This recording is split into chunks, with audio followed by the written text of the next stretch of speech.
Bonjour YouTube, je m'appelle Aline et il y a 2 ans j'ai acheté une vieille tour un peu au pif, j'y connaissais rien en rénovation et j'ai dû apprendre sur le tas et en plus je fais quasi tout moi-même. Mais comme je partage tout avec vous, vous étiez là lors de mes pires galères mais également lors de mes plus belles réussites. Aujourd'hui je vous accueille une nouvelle fois sur mon chantier, on va découvrir le toit, rager sur la terrible commande de carrelage dramatique, faire des plans et les changer 1000 fois en cours de route, on va carreler, poncer, découper, taper, isoler mais surtout, on va bien rigoler. Installe-toi bien mais juste avant, histoire de financer mes travaux. Merci à MyHeritage qui sponsorise cette vidéo. MyHeritage c'est une plateforme en ligne qui peut t'aider à découvrir ta propre histoire, tes origines et peut-être même rencontrer des membres de ta famille. Quand tu t'inscris, tu donnes ton nom, ton prénom, ceux de tes parents et à partir de là, MyHeritage a une tonne d'outils pour t'aider à reconstituer ton arbre généalogique. Dans leur banque de données, ils ont des actes de naissance, des actes de mariage, des documents de l'armée, des registres nationaux et tout un tas de papiers avec plein de trucs écrits dessus. Alors à quoi ça sert? Bah principalement à étancher ta curiosité. Par exemple, le premier truc que moi j'ai vérifié, c'est à quel âge mes ancêtres sont morts. Elle vaut quoi ma génétique? Est-ce que j'ai une chance de devenir une vieille dame un jour? J'ai découvert avec joie que la plupart de mes ancêtres ont vécu jusqu'à 90 ans et j'ai même un arrière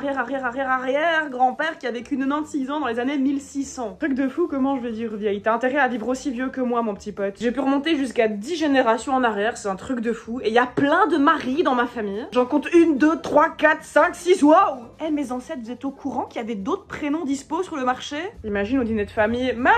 Il y a 15 personnes qui se retournent. Alors je sais que certaines personnes ont pu retrouver contact avec par exemple des cousins éloignés grâce à MyHeritage. Alors moi dans ma famille on a toujours été très famille et je connais mes cousins sur 18 générations, donc je connais déjà toutes les maries que j'ai besoin de connaître. Par contre, j'ai trouvé plein d'autres choses dans les documents disponibles. Des métiers, des lieux de mariage, qui a fait l'armée, et j'ai même retrouvé une photo de la femme du cousin de mon grand-père. Et en parlant de photos, MyHeritage a des outils hyper efficaces pour remettre tes photos en couleur ou même pour les animer. Le site t'aide à retrouver un tas d'infos, mais tu peux également en ajouter toi-même. Moi, par exemple, j'ai ajouté mon illustre chat à mon arbre généalogique. Tu fais officiellement partie de la dynastie familiale, mon petit cœur. Bienvenue chez les maris. Alors si je t'en parle maintenant, c'est parce qu'en ce moment, t'as 14 jours d'essai gratuit. Donc si t'as soif de connaissances familiales ou que tu penses que tu pourrais peut-être découvrir des cousins, des cousines ou peut-être même des maris, et ben c'est le moment et c'est gratuit pour 2 semaines. Je t'invite à cliquer sur le lien dans la description pour t'inscrire et découvrir tes origines. En ce moment, ma salle de bain ressemble à ça. Le projet, ça va être de changer cette affrostée en magnifique salle de bain de mes rêves, mais on a déjà eu pas mal d'imprévus. On a par exemple dû arracher tous les murs dans l'épisode précédent alors que c'était vraiment pas prévu du tout à la base, et là, moi qui pensais garder l'isolant, et ben finalement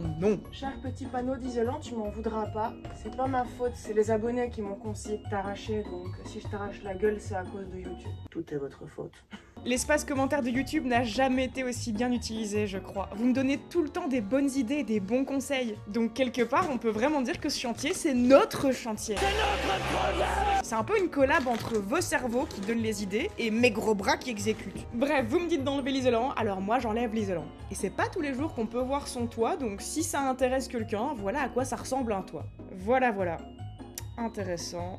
Passionnant, palpitant, parmesan, allez on passe à la suite. On retire presque tout l'isolant, sauf la partie sous la mansarde qui est en excellent état. Et alors pour remplacer l'isolant, en tant que bobo écolo, j'ai choisi d'isoler avec de la fibre de bois, qui est a priori l'option la plus écologique. Alors écologique je veux bien, mais personne m'avait prévenu que c'était aussi volumineux sa mère. Ça va, cœur? Parfaitement. Tu te sens bien? Nickel. Heureusement que j'ai une tolérance à l'inconfort scandaleusement élevée, parce que je dois me taper 2 allers-retours avec autant d'isolant dans le coffre.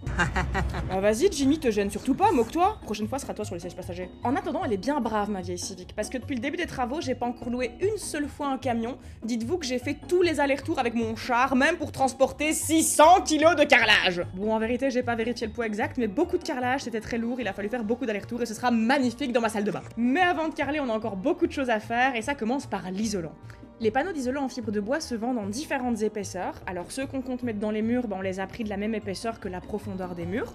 Et pour le plafond, comme on n'a pas vraiment de limite de place, on a pris le plus épais dispo sur le marché. Comme ça, ce sera bien isolé. Ensuite, pour découper les panneaux, on a testé un petit peu tous les outils qu'on avait à la maison. La scie.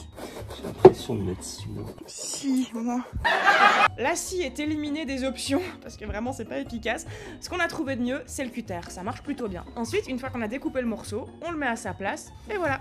C'est simple. Bon, et sinon, vous connaissez mon allergie au gaspillage, donc les chutes de découpe, on va les utiliser pour remplir par exemple ce genre de petit espace. On mesure, on découpe, on remplit, et puis il y a aussi ce genre de petites fentes qui sont trop serrées pour qu'on puisse découper quoi que ce soit, donc là on va juste placer toutes les chutes et les bourrer comme on peut. Voilà, t'es des là. Bon, et maintenant le plafond. On a ces grosses plaques qu'il faut poser sur la structure en bois. Ça, c'est Jimmy qui s'en occupe.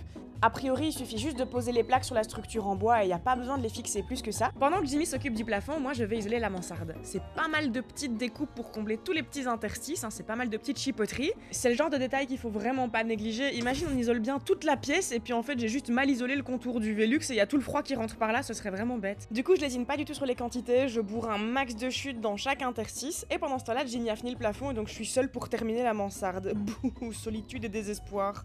À moins que... Bonjour Pépoune, mais quel joli petit nez, merci de venir me tenir compagnie. Alors a priori je pensais avoir retiré tout le revêtement sur le mur, mais force est de constater que j'avais oublié au moins un morceau. C'est pas une tâche très compliquée, mais le seul souci c'est qu'entre le soleil qui tape sur le Velux, ma sueur et les copeaux de bois qui volent dans toute la pièce, j'en peux plus, j'ai la peau qui me gratte de partout. Tête, épaules et genoux, pieds.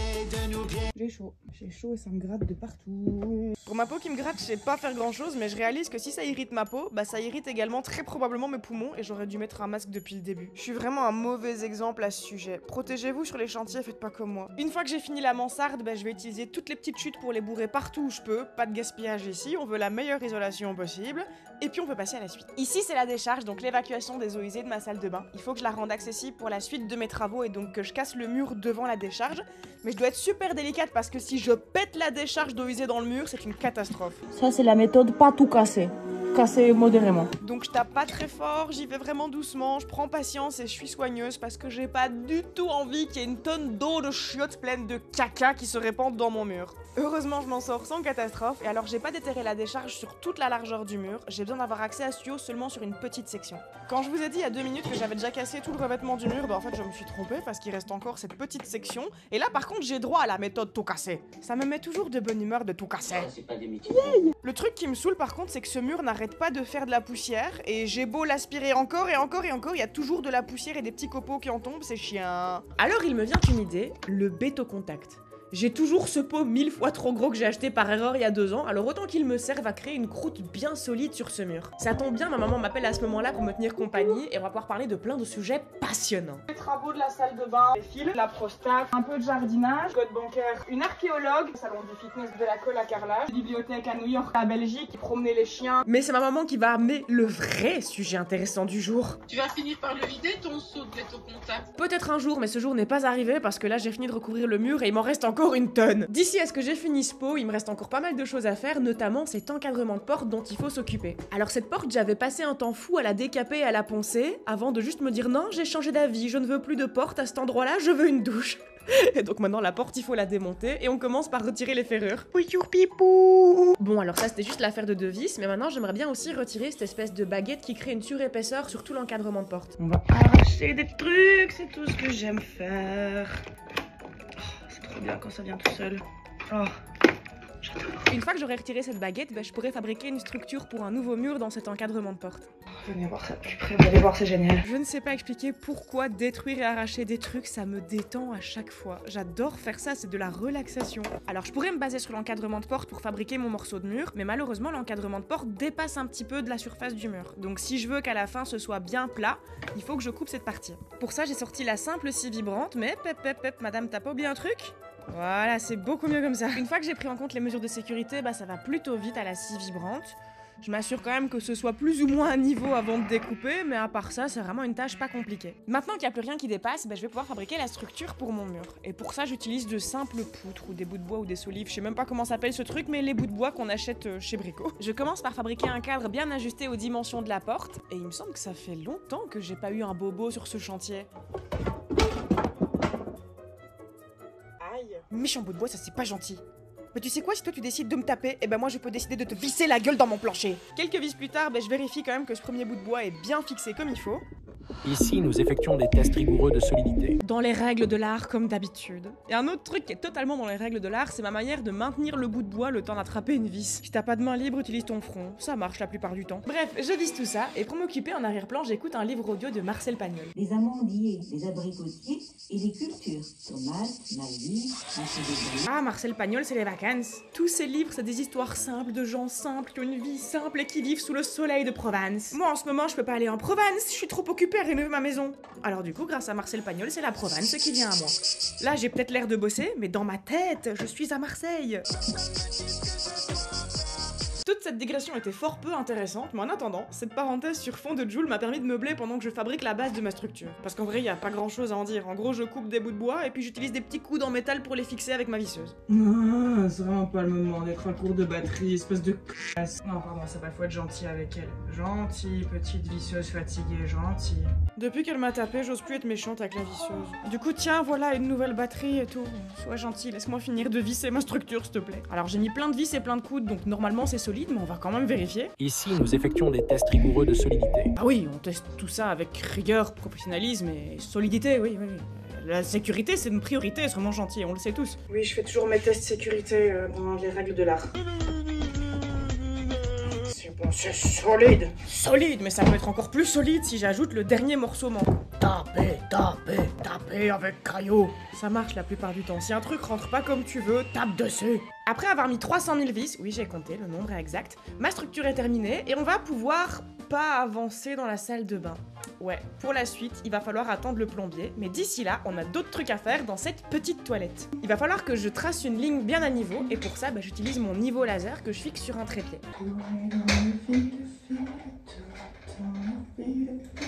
Alors en gros, j'ai cet espace où j'aimerais bien mettre un petit lavabo, mais j'ai plusieurs contraintes. Les tuyaux du radiateur ici, l'évacuation d'eau, l'arrivée d'eau, donc déjà, si je veux cacher tout ça, il faut une grande plaque devant tout le bordel. Sauf qu'attention, si je mets une grande plaque, j'aurai plus accès aux tuyaux ni à l'électricité. Donc il faut quand même que je réfléchisse à un plan d'attaque. Voilà le plan. Étape 1, on prolonge le tuyau. Ensuite, à partir de l'étape 2, j'avais prévu plein d'autres étapes très détaillées, mais j'ai changé d'avis 36 fois en cours de route et mon plan n'est plus du tout d'actualité. Donc maintenant que l'étape 1 de prolonger le tuyau est faite, bienvenue dans l'impro totale. T'inquiète, on va s'en sortir. Bon, déjà, il me faut un truc pour tracer droit sur mon mur. C'est l'endroit où il y aura le plan de travail. Ça faudrait très bien le faire. Un morceau de cornière à carrelage en guise de règle pour tracer droit. Effectivement, ça fera très bien l'affaire. Je vais commencer par fixer le plan de travail. En me renseignant, je vois que pour que ce soit solide, il suffit de 4 attaches. Du coup, j'ai prévu d'en mettre 20. On sait jamais. Et sinon, pour ce qui est des fixations, on conseille des vis de 6 mm de diamètre. Du coup, j'ai décidé de choisir des boulons de 12 mm de diamètre. On sait jamais. Du coup, c'est parti pour faire des giga trous, pour y enfoncer des giga chevilles et ensuite visser des giga boulons. Après avoir fini de visser ce premier boulon, je fais un premier test déjà pour voir comment ça tient dans le mur. Des tests rigoureux de solidité. Taper! Bon, c'est génial, c'est solide, mais derrière le problème en choisissant des boulons aussi épais, c'est qu'il faut quand même que je sois capable de les percer, les trous. Alors je veux bien que j'ai de la force dans les bras, mais 90% de ma puissance se situe dans mon royal derrière. Alors du coup, j'ai fini par mettre au point une tactique qui consiste à appuyer avec mon bassin contre la visseuse dans un mouvement proche de hip thrust version verticale. Dans la théorie, je suis capable de déployer une force de plus de 300 kg avec mon fiac, donc normalement, peu importe l'épaisseur de ma mèche ou la solidité du mur, c'est moi qui gagnerai. Taper. Sauf que là, j'ai un petit souci. Alors la puissance c'est bien, mais le truc c'est que là j'ai été tellement puissante que ma mèche a littéralement fondu dans le mur. C'est quelque peu embêtant, normalement c'est pas supposé se produire, mais bref, on va aller racheter de nouvelles mèches hein. Bon, j'ai pas envie de faire 30 allers-retours au magasin si je fais fondre d'autres mèches dans mon mur, donc j'en ai acheté 4, on sait jamais. Alors, qu'est-ce qu'on a? Je compte sur toi, sois l'élu. Du coup, je me demande si la tête de ma mèche est toujours coincée là-dedans. Je devrais peut-être utiliser la mèche à métal du coup d'abord. Bon, en même temps, pardonnez cette vieille foreuse, elle a au moins 40 ans. Certains me diraient que c'est par radinerie que je la remplace pas. Moi, je préfère me dire que c'est par écologie. Si je suis radin. Alors je vais commencer avec ma technique en hip thrust avant de constater qu'en fait avec cette nouvelle mèche c'est plus forcément nécessaire. Taper. Des tests rigoureux. Ça marche super bien avec cette mèche. Et effectivement, ça marche beaucoup mieux depuis que j'ai racheté des mèches. Et c'est fou comme ça marche mieux quand on a les bonnes mèches. Ça marche mieux mais bon, c'est quand même de sacrés trous que je dois percer et même si ça demande beaucoup moins de force, je dois quand même pousser un minimum. Alors heureusement j'ai des vérins à la place des jambes et je me gêne pas pour les utiliser, mais sur cette machine il y a un autre avantage, la poignée avant que je peux mettre dans la position que je veux. C'est giga pratique pour pouvoir tenir la machine comme je veux. Elle est vieille et fatiguée ma perceuse mais elle a pas que des défauts. Brave vieille machine increvable. Taper caillou. Après avoir fait tous les trous, enfoncé toutes les chevilles, il me reste plus qu'à boulonner mes boulons. Mes énormes giga boulons. Maintenant que j'ai mes attaches dans le mur, on va fabriquer le plan de travail et pour ça on commence par les mesures. Salut Pipon. Alors maintenant, est-ce que c'est droit le mur? Évidemment que ce n'est... Ah, c'est droit? Oh, là je suis surprise. C'est peut-être même le seul angle droit de toute la maison, mais voilà, les exceptions ça arrive. Ça a pas l'air très confortable comme position mon petit cœur. Cette fenêtre l'a toujours intrigué malgré que le radiateur soit pas confort pour lui, donc je suis sûre que le plan de travail devrait lui plaire, il en fera un poste d'observation. Pour le plan de travail, j'ai encore plein de chutes de chêne massif. C'est joli, cher et solide, donc autant rentabiliser. Et puis en bonus, ça donnera un côté cohérent à toute la maison d'utiliser les mêmes matériaux dans différentes pièces. Ça sent bon, mon Dieu que ça sent bon. J'exige qu'un biologiste m'explique en commentaire pourquoi le chêne massif sent le chocolat une fois découpé. Mais bref, problème suivant.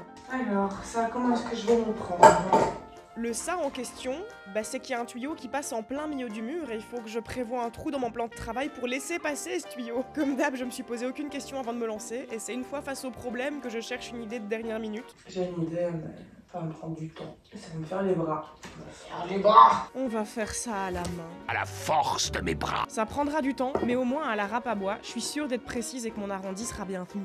Il y avait certainement 1000 autres manières de maintenir mon bout de bois pour pas qu'il gigote pendant que je le râpe, mais j'ai des jambes et la flemme de chercher une autre solution, alors tant pis pour la grâce, c'est avec mon talon que je bloque la planche pendant toute l'opération.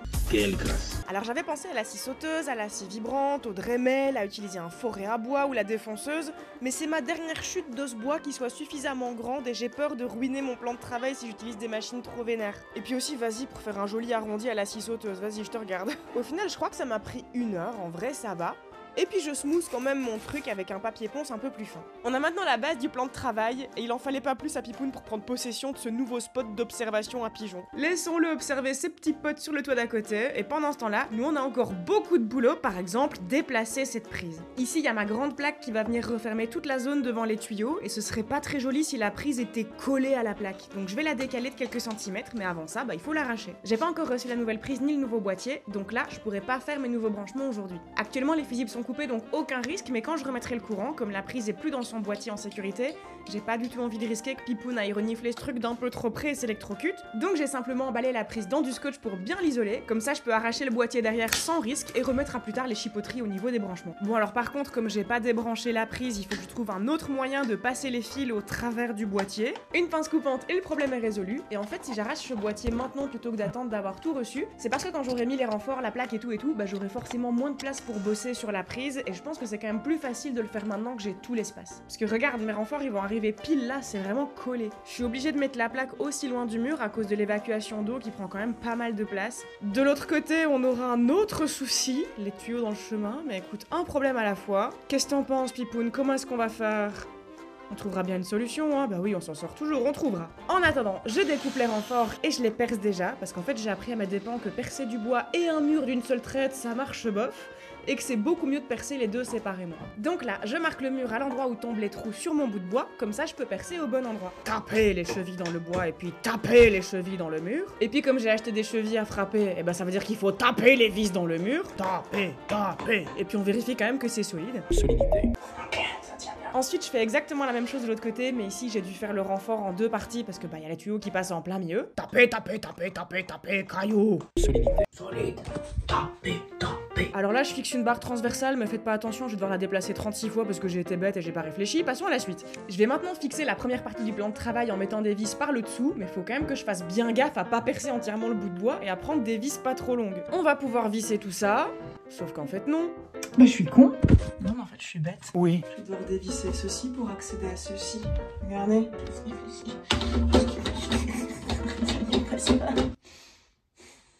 C'est pas grave, c'est joli d'être blonde. Voilà.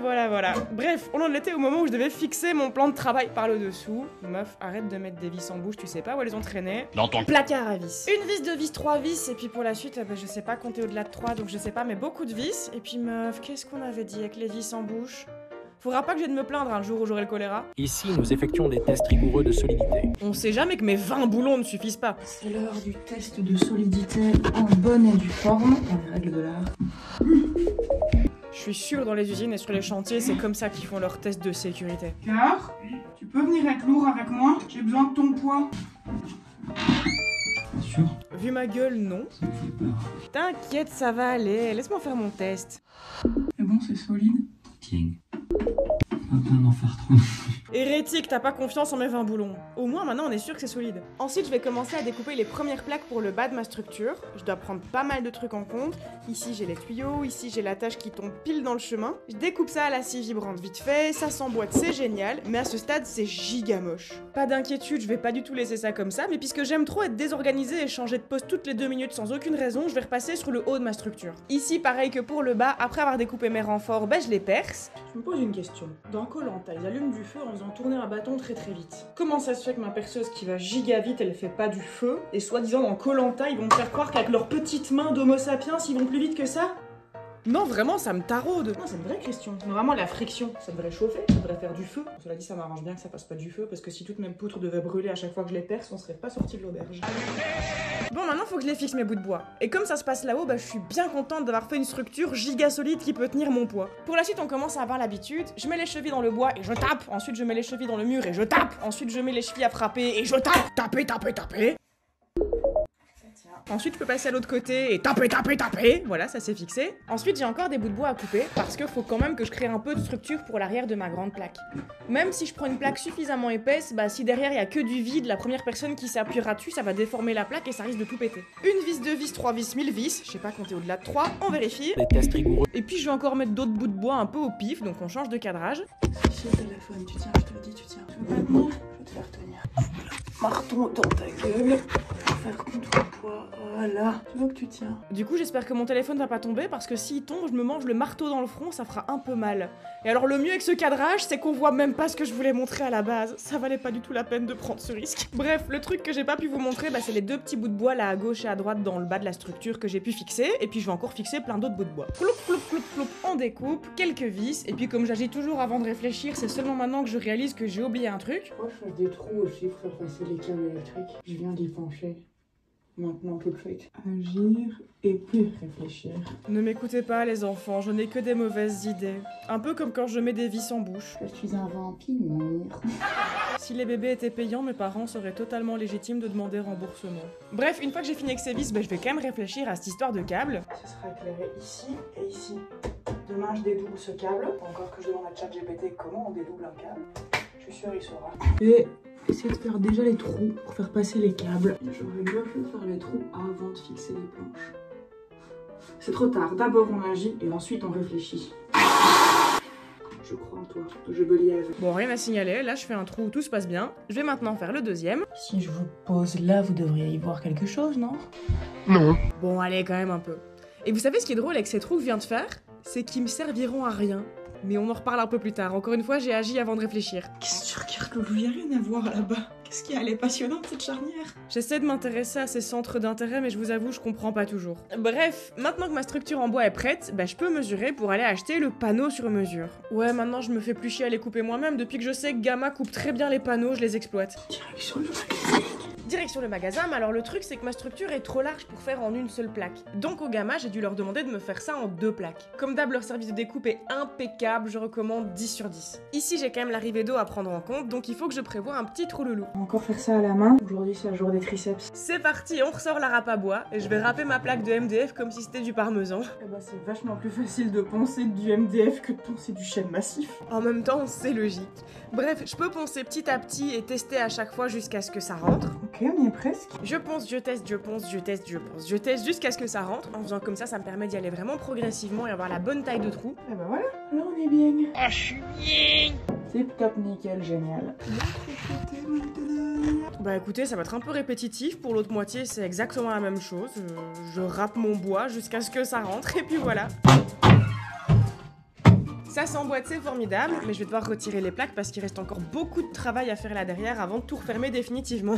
Et bah maintenant, il faut faire de l'électricité. L'électricité, c'est compliqué, Madame Chantal. C'est que l'électricité, c'est trop compliqué. J'ai acheté du câble XVB, l'espèce de gaine grise dans laquelle il y a des câbles de 3 couleurs. Je commence forcément par dénuder les câbles que je veux connecter. En gros, l'idée, c'est que j'ai une arrivée d'électricité pour un luminaire, sauf que moi je veux 2 luminaires, donc il faut que je la dédouble cette arrivée d'électricité. Ça, c'est mon arrivée d'électricité, avec les 3 petits câbles qui dépassent. Pour l'instant, on s'en occupe pas, on peut la laisser de côté. Ici, ces 2 câbles, c'est ce qui va alimenter les futures lampes. Je vais déjà les connecter entre elles avant de les raccorder avec l'arrivée d'électricité. Pour ça, il va me falloir 3 connecteurs triples. Normalement, ça ressemble à ça, mais ici, on va dire que c'est juste des carrés orange parce que j'ai la flemme de dessiner plus précisément que ça. Je vais ramener les câbles bleus dans le même connecteur pour les raccorder entre eux. Ensuite, les câbles bruns dans le même connecteur pour les raccorder entre eux. Et les câbles jaunes dans le même connecteur pour les raccorder entre eux. Pour l'instant, il n'y a aucune électricité là-dedans, mais mes 2 lampes pourront dépendre de la même arrivée d'électricité et donc être contrôlées par le même interrupteur. Et tout ce bordel, je dois le connecter dans une boîte de dérivation. C'est juste une simple boîte en plastique dans laquelle tu ranges tous tes branchements, c'est juste une question de sécurité. Tout ça est connecté. Les bleus sont dans le même connecteur, les bruns sont dans le même connecteur et les jaunes / verts sont dans le même connecteur. Maintenant, on va aller connecter tout ça en haut. C'est parti. Bon, je précise quand même, j'ai coupé les fusibles pour déconnecter la lampe actuelle. J'isole le câble avec du scotch. Maintenant, il faut que j'aille remettre le courant pour pouvoir justement forer les trous pour ces câbles. Faut les passer bzit bzit, ensuite bzit bzit, et puis voilà. Bon, bah bzit bzit. Ici, les 2 trous que j'ai fait la veille serviront à rien vu que finalement je ramène l'arrivée d'électricité par ce trou ici, juste au milieu. Et maintenant que mon arrivée d'électricité est au bon endroit, bah, je peux finir de connecter ça avec le reste. Donc là, il me reste plus qu'à connecter mon arrivée d'électricité avec le reste. Les bruns avec les bruns, les bleus avec les bleus et les jaunes avec les jaunes. Enfin, je dis jaune mais parfois c'est vert et souvent c'est les 2 couleurs. Ce qui fait que maintenant tous les bruns sont connectés entre eux, tous les bleus sont connectés entre eux et tous les fils de terre sont connectés entre eux. Sur mon petit schéma électrique c'est bien beau, bien propre, mais dans la réalité ça ressemble plutôt à ça. Voilà, voilà. L'arrivée d'électricité sera cachée dans une moulure au plafond, et donc pour la faire tenir à sa place, bon bah là vous voyez pas ce que je fais, mais en gros j'ajoute un petit clou là, tu sais, les petits clous qui permettent de tenir les câbles. Maintenant on refait bzet bzet pour pouvoir passer les câbles à droite et à gauche. Tout mon brôle électrique avance bien, mais maintenant il faut que je perce mes 2 moitiés de plaque pour pouvoir passer les câbles au travers. Et excuse-moi, je t'interromps 2 secondes, mais sur ce plan, mon mollet mon gars! Mon mollet il est blindé là. Ah là là, c'est marrant comme YouTube m'autorise à faire des gros zooms sur certains muscles, mais d'autres ils sont bannis. Bref, bzet bzet. Les plaques sont percées, maintenant je vais fixer le boîtier d'encastrement dans le mur histoire qu'il gigote pas librement derrière ma structure. Ok, ça c'est bien fixé. Oh, je l'ai mis à l'envers. Est-ce que ça intéresse quelqu'un? Non, personne. Tant pis, c'est pas grave, on s'en fout, c'est qu'une boîte. Ensuite, je prends toutes mes mesures pour créer une ouverture sur mes plaques parce que j'aimerais quand même bien pouvoir accéder à ce boîtier en cas de souci. L'ouverture sera cachée par le futur miroir quoi qu'il arrive, mais avant de la cacher, bah faut déjà que je la crée cette ouverture. Après toute cette préparation, mes 2 moitiés de plaques sont enfin prêtes à être mises à leur place. Je crois en toi, ne me déçois pas, plaque. C'était quand même pas mal de boulot avec toutes les ouvertures qui devaient être au bon endroit et de la bonne taille, donc j'espère vraiment que ça va aller. J'y crois. Alors on y est presque, mais il y a juste un tout petit truc qui coince. Bah ouais, j'ai oublié de créer un trou pour le câble qui passe là-haut. Ce coup-ci, même taper, ça suffit pas. Alors on met un petit coup de râpe à bois et voilà, c'est réglé.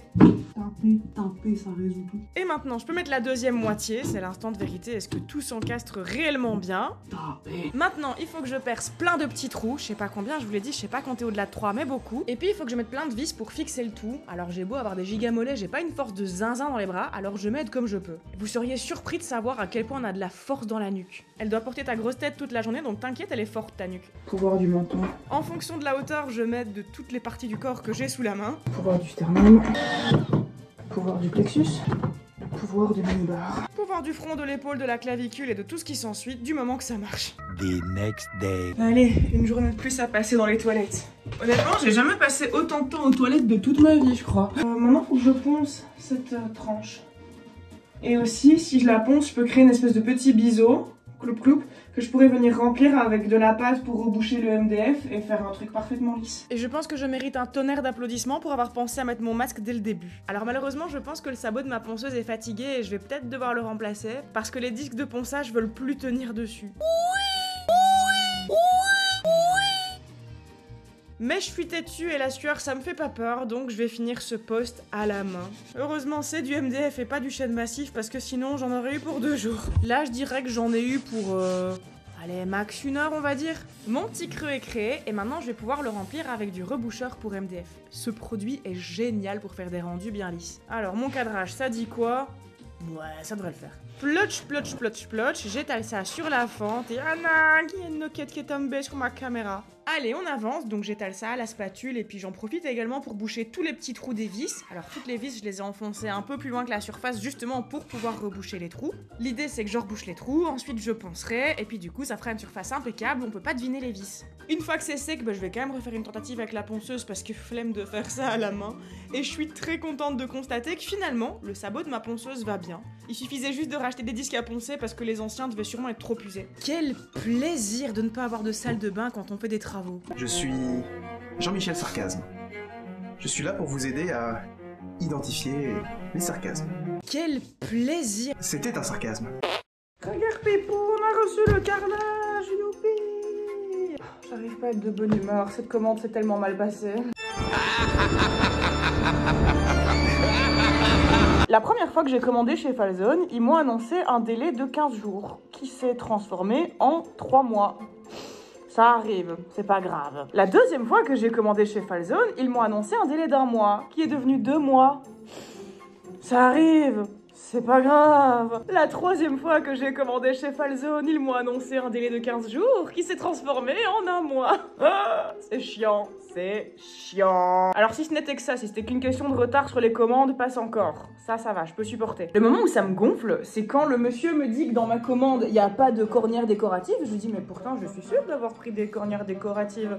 Regardez, c'est sur le devis que j'ai payé ces cornières de mes couilles. Et là, le monsieur, il me regarde droit dans les yeux, il me dit, non. Il n'y avait pas de cornière. Jusque là, je me dis, ok, c'est peut-être moi qui me suis trompée. Je sais pas, peut-être que je confonds avec mon autre commande qui est dans l'autre magasin de carrelage. Du coup, je lui demande, dans cette gamme-là de carrelage, est-ce que vous pourriez juste vérifier s'il existe des cornières décoratives? Parce que comme ça, bah, si ça existe, je les commande. Et si ça existe pas, bah voilà, c'est moi qui me suis trompée, c'est la vie. Il me regarde dans les yeux et me dit, non, ça n'existe pas dans cette gamme. D'accord.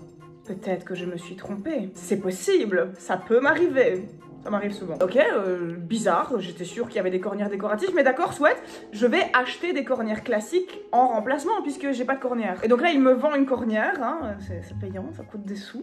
Donc je paye cette cornière supplémentaire alors que le devis indique que j'ai déjà payé des cornières. Mais d'accord, ok, la bonne poire ici. Et là, Vlatipa, que le magasinier m'apporte ceci. J'arrive.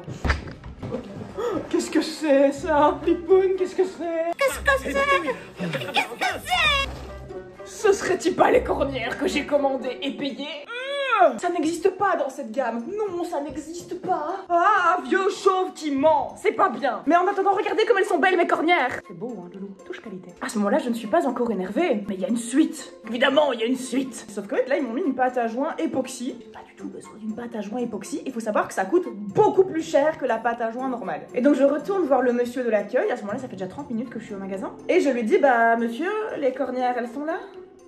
Pourquoi tu m'as vendu d'autres cornières? Il y a des cornières, elles sont là, regarde. Oh là là, elles sont belles. Et là, il me fait, ça c'est pas des cornières, ça s'appelle des baguettes. Mec, je t'ai dit, mot pour mot, j'ai dit, les cornières décoratives, là, le truc carrelé qui font le coin du carrelage. Ça ne pouvait être plus clair. Je t'ai même demandé de vérifier sur le devis, et je t'ai même ensuite demandé de vérifier dans la gamme de carrelage que ce produit existait. Oh non, ça s'appelle pas des cornières, ça s'appelle des... Ta mère. Ta mère. On a compris de quel objet je parlais.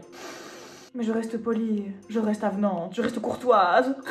Donc je dis, ok, c'est pas grave, de toute façon le problème est résolu, j'ai mes cornières ou mes baguettes, peu importe, appelle ça comme tu veux, appelons ça Bernard si on a envie. Un Bernard, j'ai mes Bernard. Mais problème suivant, par contre, bah, la pâte à joint époxy, j'ai pas besoin de ça, moi j'aimerais bien juste de la pâte à joint classique. Et là il me répond même pas, juste il est saoulé, il fait...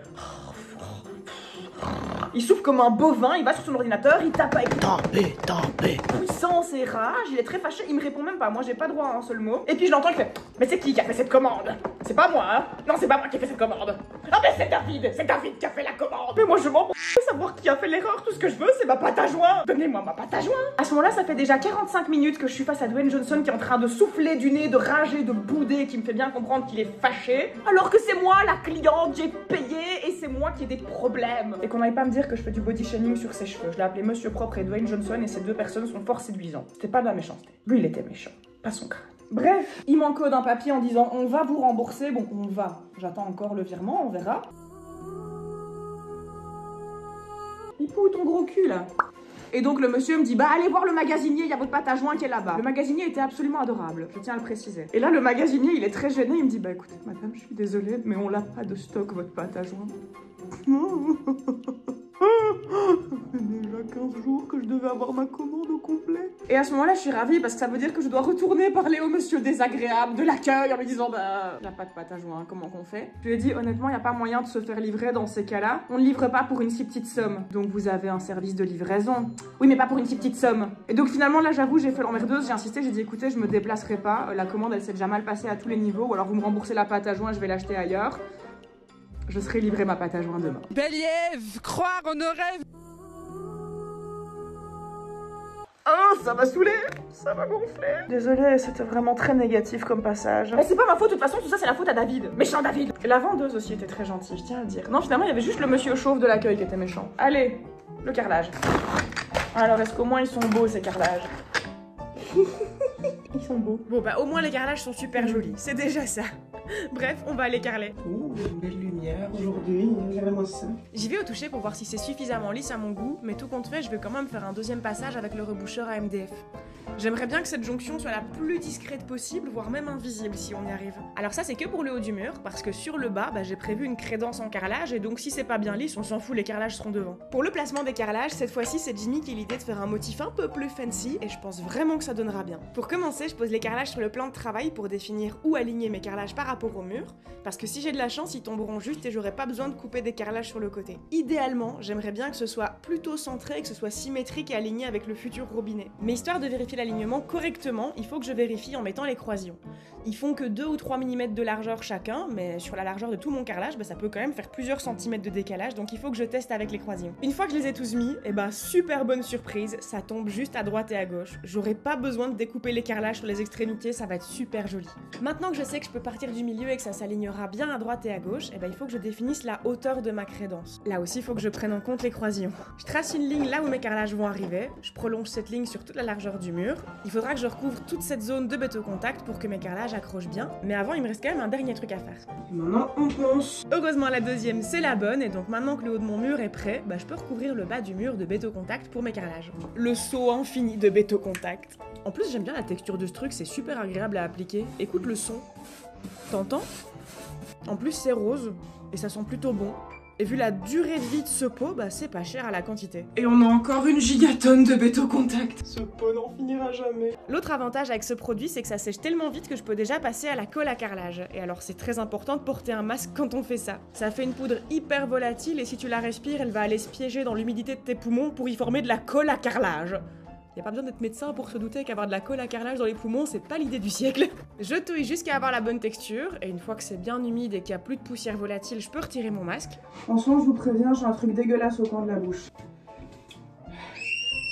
Je me soigne, vous tracassez pas. C'est sûrement pas lié à ma consommation excessive de boissons très mauvaises pour la santé. Pas du tout.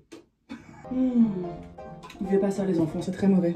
Bon, c'est pas la première fois qu'on pose du carrelage, donc pour le petit rappel vite fait, on met des plotches de colle à carrelage, ensuite on raye la colle à carrelage avec la spatule faite pour, ensuite on pose les petits carrelages, et puis on tape dessus pour l'enfoncer dans la colle, et puis on met les petits croisillons, et puis on continue encore et encore et encore. J'avais peur que ce soit plus compliqué que ça, ce pattern où j'alterne les carreaux à l'horizontale et à la verticale, mais tout compte fait, c'est plutôt facile. Et ça me rassure parce que pour la salle de bain d'en haut, on a prévu une pose en chevron, ça a l'air vachement compliqué, donc c'est pas plus mal que je me fasse la main sur différents motifs. Ça va être très beau. Ça va être magnifique. On accélère un peu, et alors heureusement j'ai dû couper aucun carrelage sur la droite et sur la gauche, mais il faudra quand même que je fasse quelques découpes ici pour le trou de l'arrivée d'eau. Je prends donc les repères sur les carrelages pour savoir où placer le trou, et puisque Jimmy a déjà bien l'habitude de la meuleuse, c'est lui qui va s'en occuper. Sauf que hep. Et alors monsieur, les mesures de sécurité dans tout ça? Je fais la meuf qui fait du zèle avec la sécurité, alors qu'en temps normal, c'est moi la pire avec ça. Mais là, faut vraiment faire attention parce qu'un éclat de carrelage dans la rétine, ça peut arriver très très vite, et je suis déjà turbo bigleuse. Si Jimmy devient aveugle en bonus, on va jamais s'en sortir. Pour l'arrondi, on avait peur que ce soit très compliqué, mais en fait, avec une meuleuse bien aiguisée, ça marche plutôt bien. En fait, Jimmy, il va à l'usure petit à petit. Le but, c'est pas de découper la zone, mais de la pulvériser avec la lame, et donc à la fin, ça ferait un arrondi. Allons tester ça, et alors pour les petits éclats autour de la découpe, t'en fais pas, ils seront cachés par la rondelle du robinet. Jimmy a vraiment bien géré la découpe, alors je vais pas les coller tout de suite parce que d'abord j'aimerais bien me renseigner sur comment raccorder ce robinet. Je vais changer d'avis, tout compte fait, j'aimerais bien carrer les côtés. Ce sera joli. Je possède le libre arbitre, je fais ce que je veux. Hop là. Ce que je veux, c'est vider ce pot de béton contact, c'est mon objectif de vie. Avec un peu de chance, la grande salle de bain carrelée devrait m'avancer sur ce projet, mais on n'y est pas encore. En attendant que le béton contact sèche, je vais retirer les croisillons. Ce sera ça de fait. C'est fait en littéralement moins de 3 minutes. Ça a clairement été beaucoup plus vite que ce que j'imaginais, et du coup le béton contact n'a pas du tout le temps de sécher. Mais qu'est-ce que c'est beau dans le retour caméra! Oh, ça va être sublime! Et vous avez même pas encore vu la beauté de la vasque et du robinet que j'ai trouvé. Je vous les montre un peu plus tard. Oh, c'est beau! C'est hyper beau! C'est super beau! Devinez qui vient d'appeler pour me dire que contrairement à ce qui m'a été garanti hier, ils sauront pas m'envoyer la colle à carrelage aujourd'hui? On se le demande bien, aucune idée. Alors là, encore une fois, j'ai agi avant de réfléchir, je suis en train de coller ces carrelages-là, alors que j'avais dit que je voulais d'abord me renseigner sur le raccordement du robinet. Je ne sais pas comment faire avec ma colle à carrelage comme ce genre d'endroit. On va faire comme on peut, on va en faire partout. Bon écoute, au moins on n'a qu'à dire que je me serais entraînée à mettre de la colle à carrelage dans des endroits exigus, mais ces carrelages seront très vite décollés. Donne-moi juste juste 3 minutes. Avant, il faut que je m'occupe d'un truc avec ma colle à carrelage parce que j'en ai préparé trop. J'aime pas le gaspillage. Et avec la peinture, on sait bien que quand on l'enferme dans un sac poubelle, elle peut rester humide pendant parfois plusieurs jours sans être jetée et être réutilisée plusieurs jours plus tard. Donc ça coûte rien de tester la même chose avec ma colle à carrelage, hein, si ça se trouve ça marchera aussi. Et puis là, c'est le moment où mon cerveau se remet à fonctionner et je me rends compte que bah non, je suis con, c'est pas du tout maintenant que je devais coller ces carrelages, il faut d'abord que je m'occupe du raccordement de l'eau. Et heureusement que je me rends compte maintenant parce qu'une fois que la colle à carrelage aurait séché, je sais pas comment j'aurais pu arracher ça sans tout démolir. L'art de perdre mon temps en ne réfléchissant pas. D'abord agir et ensuite réfléchir. The next day. Bon, est-ce qu'aujourd'hui, ma colle à carrelage est encore humide? Voyons ça. Bélier. Bonjour, chère colle à carrelage. Sauf que dans mon seau, il y a plus qu'un énorme caillou tout dur formé de colle à carrelage séchée. Bon bah ça marche pas de conserver la colle à carrelage comme ça. Fallait bien qu'au moins un humain se dévoue pour tester, hein, maintenant on est fixé. Et par contre maintenant, bonne chance pour retirer cet énorme caillou de mon seau. Échec de la mission. Bon, j'ai dû beaucoup gratter mais je m'en suis sortie et du coup on est bon pour refaire de la colle à carrelage. Comme il y a une nuit qui est passée, bah mon bête contact a enfin pu sécher et du coup je vais pouvoir carreler le côté droit et le côté gauche de ma petite faïence. Et il y a juste un petit point négatif avec ce changement de plan. Comme à la base j'avais pas prévu de carreler les côtés, bah j'ai pas commandé suffisamment de Bernard. Des baguettes. Des cornières décoratives nommées Bernard. Bref, ça veut dire que je devrais en recommander et donc il faudra que je retourne chez Falzone pour interagir avec eux. J'ai pas envie. J'ai pas envie du tout, mais bon, y a pas le choix si je veux que ma crédence soit réussie. Elle est déjà hyper belle, mais elle serait encore mieux si j'avais suffisamment de cornières baguettes Bernard. Alors, que je vous explique. Alors techniquement, je devrais avoir tout terminé avant de faire la pâte à joint, comme ça je le fais qu'une seule fois, mais je suis impatiente. J'ai très envie de voir ce que ça donne avec la pâte à joint. Donc on va le faire. Pâte à joint. Qui n'a jamais été livré et que j'ai dû aller chercher moi-même, bref. Mélangeons. Un peu d'eau, et puis je sais pas, je me suis prise pour un mélangeur de cuisine. Vous allez oser de nouvelles recettes avec le nouveau Compagnon Touch de Moulinex. Écoute, ça fonctionne, à la fin la texture elle était bien. Regardez ça, c'est une belle consistance ça. Là on est sur une bonne pâte à joint. Une pâte à joint. C'était pas drôle. Et ben, splotch. Splotch. Je commence par remplir tous les interstices avec de la pâte à joint. Et puis une fois que j'ai terminé, bah, la pâte à joint a eu le temps de sécher un tout petit peu légèrement. Et donc c'est le moment où je peux frotter l'excédent, tout ce qui dépasse. Et comme pour tout dans les travaux, c'est en le faisant que je deviens de plus en plus douée et efficace. Je sais même pas ce que j'ai changé dans ma méthode, mais ça va beaucoup plus vite que les fois précédentes. Ça va être magnifique. C'est en forgeant qu'on devient forgeron, et c'est en essuyant de la pâte à joint qu'on devient essuyeur de pâte à joint rond. Oui, c'est absolument sublime, et j'ai pas fini de le répéter. Oh, ça va être très très beau ça. J'aime bien. Oh, maintenant le retour caméra, c'est beau. Dans la vie, j'aime bien les planchers, le bois, le laiton et le carrelage. Dites-vous que c'est même pas encore fini, je trouve déjà ça sublime. Et tu veux un autre flex avec ce carrelage ? Regarde à quel point il est assorti à la couleur du mur d'en face. Je suis peut-être bigleuse, mais avec les couleurs, je suis plutôt douée. Bonjour Pipou au soleil! Alors je sais, ça n'a rien à voir avec les travaux, mais tout le monde aime voir Pipoune au soleil. Bref, c'était la dernière fois que je pouvais me laver les cheveux dans ma bassine en plastique, parce que ça y est, le plombier arrive demain. Le semblant de salle de bain qu'il nous reste, ça dégage. Et ça veut dire que je dois démonter les toilettes. L'arrivée d'eau est coupée, je peux vider la chasse, et puis la suite, bah ça va pas être fun. Et la bouteille dans ma chasse, c'est normal, c'est pour économiser de l'eau. C'est une astuce d'écolo radin. Allez, faut pas avoir peur de se salir les mains. Chouette, grand moment. C'est donc en ce dimanche du mois de mai que j'ai dû plonger ma main dans les chiottes. J'adore ma vie. Le plan pour vider la cuvette, c'est d'imbiber une éponge pour qu'elle se gorge d'eau avant de vider l'eau dans l'évier à chaque fois et de recommencer l'opération plein de fois. C'est génial, j'adore faire ça. Sarbacane. Vous faites quoi de votre dimanche? Moi, je plonge ma main dans les chiottes, c'est génial. Sarbacane. Ce sera clairement pas mon souvenir préféré des travaux. Voyez ça comme mon karma pour m'être moqué de ces toilettes il y a fort longtemps. Heureusement, c'était juste un mauvais moment à passer, et après m'être lavé les mains environ 17 fois, je peux démonter l'arrivée d'eau. Cloup. Ensuite, on retire les 2 vis au sol qui maintiennent les toilettes en place. Et puis, je pensais que ce serait compliqué, mais en fait, c'est très facile d'enlever une toilette. Une fois que c'est plus vissé au sol, c'est même pas lourd. J'adore ma vie. Sarbacane. C'est ça mon dimanche. Je me console en me disant que si j'ai fini à temps, j'aurai le temps d'aller finir mon carrelage. Et ça, par contre, c'est chouette. Là, Jimmy a une super bonne idée en ramenant ce grand sac poubelle. À la poubelle, les toilettes. Si on arrive à emballer hermétiquement cette toilette, bah déjà, il y aura pas de gouttes de caca qui risqueraient de tomber dans notre joli escalier tout propre. Et puis ensuite, ce sera quand même moins dégoûtant pour la porter à main nue. Alors, pour détacher sachez, l'évacuation des toilettes, je peux malheureusement pas vous montrer comment on s'y est pris parce que Pipoun en a décidé autrement. Il a décidé que vous préfériez regarder son derrière. Y'a plus de toilettes, Pipoun, c'est fini. Faut se retenir maintenant. Fais un petit nœud dans ton zizi. La tristesse de ma salle de bain actuelle. Observons-la bien parce que ça va se métamorphoser dans les semaines qui viennent. Et la bonne nouvelle, c'est qu'on a fini suffisamment tôt. Il me reste encore assez d'heures sur mon dimanche pour terminer mon carrelage. Hop là, et maintenant, on va pouvoir faire ma pâte à joint. Ça, c'est un dimanche un peu plus chouette. J'enlève les croisillons, je reprépare de la pâte à joint, et puis plotch, c'est reparti. Le temps de laisser sécher un peu le côté gauche, on va faire la droite.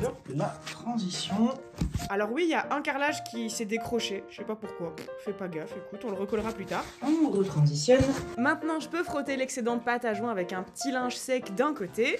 Dès que j'ai fini, on rechange de côté. On rechange de côté encore une fois. On voit que dalle sur ce plan vidéo, si ce n'est un placement de produit pour lequel je suis même pas payé. Et en plus, cette boisson est très mauvaise pour la santé, n'en achetez surtout pas. Je me répète, mais ça va être beau. J'aurais encore 1000 raisons de protéger le plan de travail avant que cette petite toilette ne soit terminée, mais je suis trop impatiente. J'ai juste envie de regarder ce que ça donne sans les plastiques. Et juste, waouh!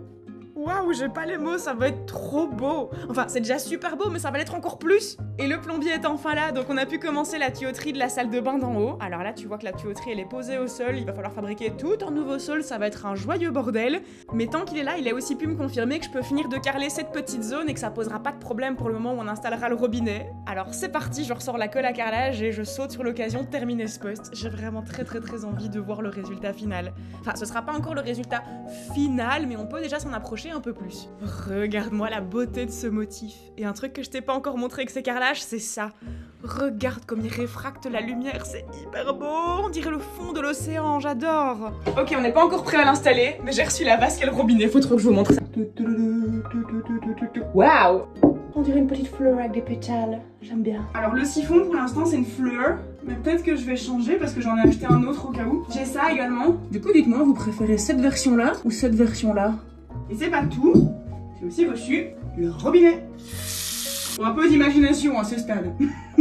Maintenant on imagine tout ça c'est peint, lumière, les baguettes de finition, ça aurait une autre couleur. Là il y aura encore un truc, et grâce au pouvoir de l'imagination, on sait tous que ce sera très joli à la fin. Je vous laisse encore admirer quelques secondes mon très joli carrelage, la super jolie vasque, et avec le pouvoir de l'imagination, j'espère que vous êtes aussi impatients que moi de voir la suite. Merci à MyHéritage qui sponsorise cette vidéo. Petit rappel, en ce moment t'as 14 jours d'essai gratuit, donc si tu veux découvrir ça, le lien est dans la description. Mon petit cœur au sucre. Merci d'avoir regardé cette vidéo et je te rappelle que tu serais vraiment un petit chat au chocolat si tu pensais à t'abonner et activer la cloche. Et si t'es déjà abonné et que t'as déjà activé la cloche, eh bien tu es déjà un petit chat en chocolat. Et moi, d'ici à la prochaine vidéo, je te fais les gros poutous. Regardez-moi cette saucisse, c'est le plus beau des petits salsifis.